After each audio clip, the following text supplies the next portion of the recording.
sa më shumë kritikohet nga universitete shumë me renome.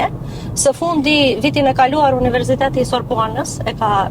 refuzu këtë, bile edhe është tërhekur nga shumë rangime punore.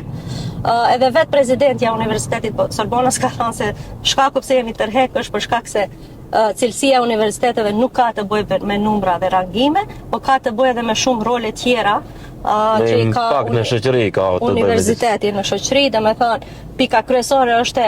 arsimimi i studentëve, domethënë ku është e fokusi jo profesori kur të mbri tek arsimimi i studentëve, por edhe impakti që ka në shoqëri, bashkëpunimi me komunitetin, domethënë universitetet do të jenë rol, e jo të fokusohemi vetëm tek numra. Domethënë këta numra kanë ndikim, unë e shoh domethënë pse ministria dhe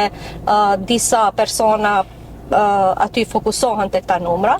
por gjithashtu duhet të ceket se kanë më shumë ndikim tek shkencat eksakte se sa tek humane. Edhe aty ka një farë lloj disbalanci, domethënë se universitetet më të vogla që në fakt janë 2 universitetet shqiptare dhe më të reja, me më pak resurse financiare, me më pak përvojë, me më pak përvojë, me më pak kapital shkencor, si dhe 2 prej tyre nuk kanë edhe fakultetet të mjekësisë, që dihet, domethënë se fakultetet e mjekësisë e rritin numrin e